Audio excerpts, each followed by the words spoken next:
Walk with me, I'll take you to the portal or whatever.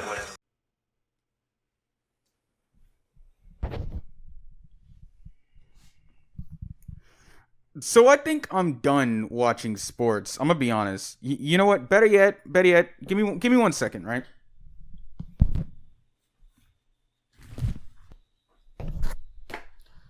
I want everybody in the comments to collectively boo these niggas. Boo these sorry ass teams for only having the ability to score 19 points in both of their games. Boo them.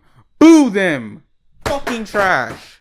But aside from that, how's your day going? Is your Monday going great? Is it going good? All right, because mine clearly isn't going good. It's going so shitty, right? But what I wanted to talk about today was the things I hate, right?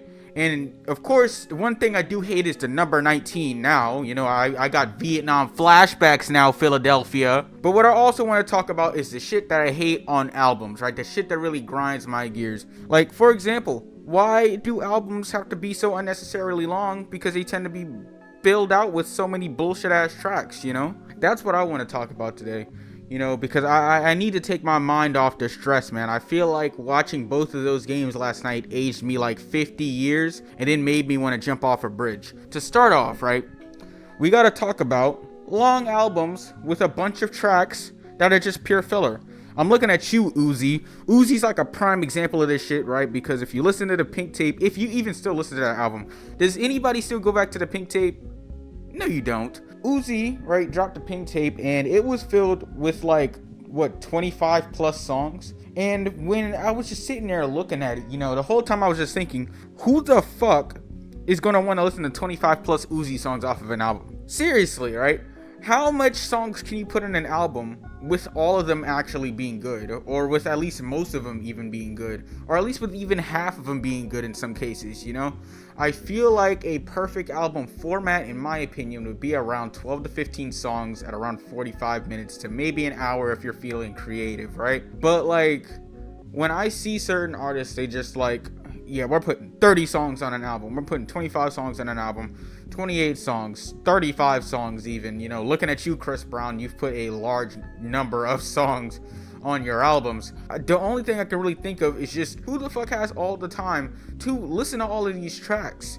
You know what I mean? I'm not trying to listen to that bullshit. Cause it's just like, you know, right? You got, let's say you take a 28 track album, right? There's probably only gonna be about 3 to 5 of them that actually sound like fire. You know what I mean? And like only one of them can really be the best song at the end of the day. And then the rest of them are mainly just going to be feeling like filler or kind of just like toss aside tracks, okay tracks, you know, just back burner type shit. I stated before, Uzi is a prime culprit of this shit because if there's one thing he likes to do, especially with his past 2 previous projects, it's put so much filler, so much unnecessary filler. You know, Youngboy also does the same shit. He had an album that dropped earlier this year that in which had 33 songs on it, in which I actually almost refused to review because I just couldn't believe anyone would willingly want to sit through 33 straight songs of Youngboy. Lil Durk also did the same thing when he dropped his album back, I believe in May, in which he just, you know, had a shit ton of tracks.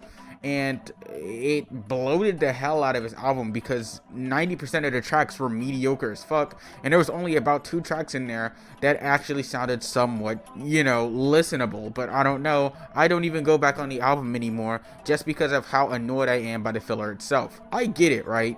You need the streams. I completely understand you need the streams, and you know, you want to garner that revenue and shit like that. Hey, right? You know, the music business, the music industry, it's a dirty game, right? You know, you probably got through some bullshit ass 360 deals, so now you're just doing whatever you can to get out of it. But hear me out, right? Are you in it for the money, or are you in it to be more of a timeless artist? You know, and what if there's one thing I've seen, especially within the hip hop industry, is that people are kind of just trying to get a bag, which I said it before.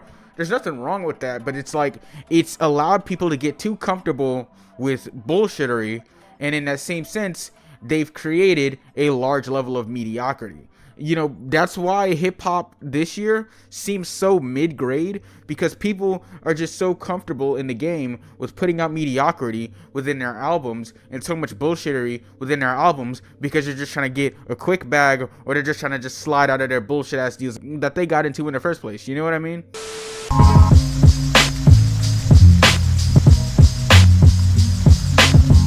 Call on Astro Black whenever and I come blast the cat. albums with a ton of tracks, that shit sucks ass, right?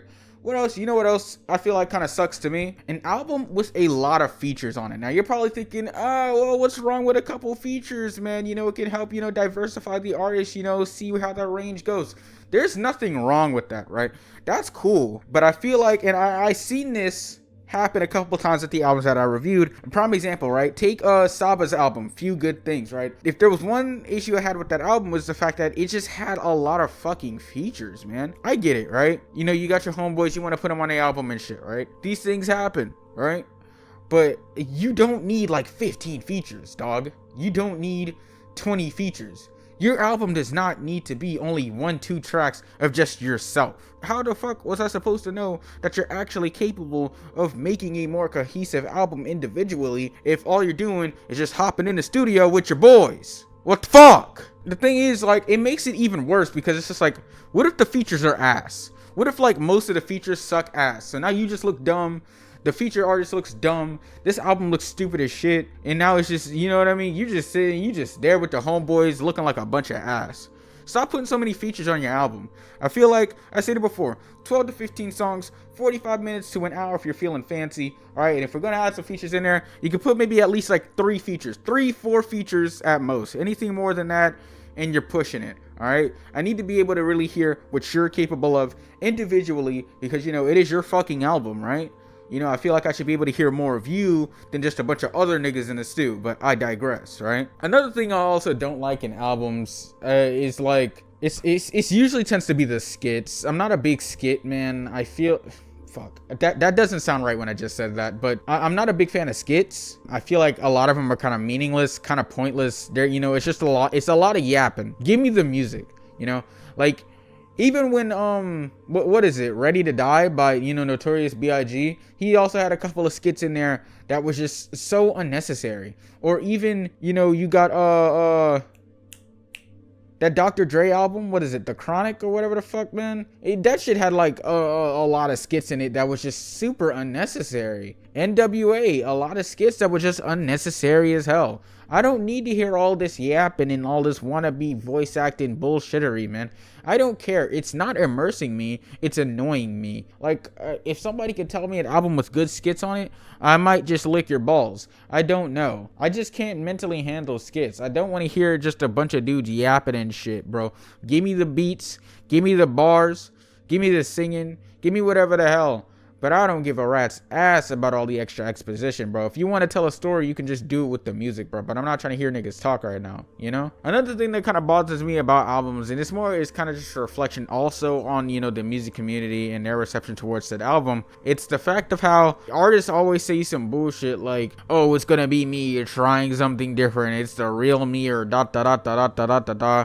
And then it's just the same exact bullshit we could have heard like 5 albums ago. You know, like I always hear, like, it's such a repeated like I hear the shit with Drake especially, right? Now I know I gotta whip out the Drake hate boner, I'm sorry, but listen, all right, listen, bro, if I got $1 for every single time Drake said that he was gonna be doing on some different shit, I'd be a millionaire. Every album he just says the same mess, bro. He's trying something different and da da da da. And oh, brand new Drake and a brand new sound. The most far out I've ever really seen Drake go was with Honestly Nevermind, and I hated that album. But hey, at least he tried, right? But when I usually tend to see a lot of other artists as well say the same shit, and it usually just kind of just circle right back to them going into the same shit. I don't get it. Why is everybody so scared to actually do something different? You like, stop just saying shit, dog. It's your album, isn't it? Do whatever the hell you want with it. You're Drake. You have like all the resources. You could put fucking Nickelback on your album, but instead you choose to bullshit for like another fucking album for another year. And it's like the fans just be eating this shit up. Like it's like Thanksgiving dinner to them. They're just like it's real life music placebo effect. If an artist says that it's different, the fans are just like, oh sure, it's totally different. It's be the same exact shit that they literally just heard on the last album. You could compare that shit bar for bar, beat for beat, track for track. The fans still gonna be like, bro, it's totally different. You just don't get it. Cause I've gotten so many comments trying to clown me for literally saying, yo, this sounds literally no different from such and such's previous album, and I don't know why people are gassing this shit up. But then I would get so many people in my comments being like, bro, you just don't get it, it's because of this and this. And I'm like, well, I'm listening to this and this, and this and this sounds like the same exact bullshit I heard from the other previous fucking albums, you deaf idiot. You know, those are the problems that I had in my albums, man, whenever I do my little listening thing. You let me know y'all problems y'all have with albums. All right, I'll be reading the comments. You know, I always reply and shit. I love y'all, man. Y'all my supporters and shit, man. I'm gonna go step outside and burn all my football merchandise in a barrel. I'm gonna catch up with tomorrow, man. Hasta luego. Well, after giving you guys 10 minutes worth of my time of me rambling on a topic you don't care about, it's time for me to go argue on Twitter on why I think astrology is dumb. But if you like the video, feel free to subscribe as well. Follow my IG on Twitter and follow Chocolate on Instagram for more illustrations. And on that note, I'll see you guys next time when I do exactly what I just told you. Like, were you not listening? Jeez. Yo, JJ, what's up, bro? What are you playing? Yo, bro, I'm just playing this Rocket League. Oh, really?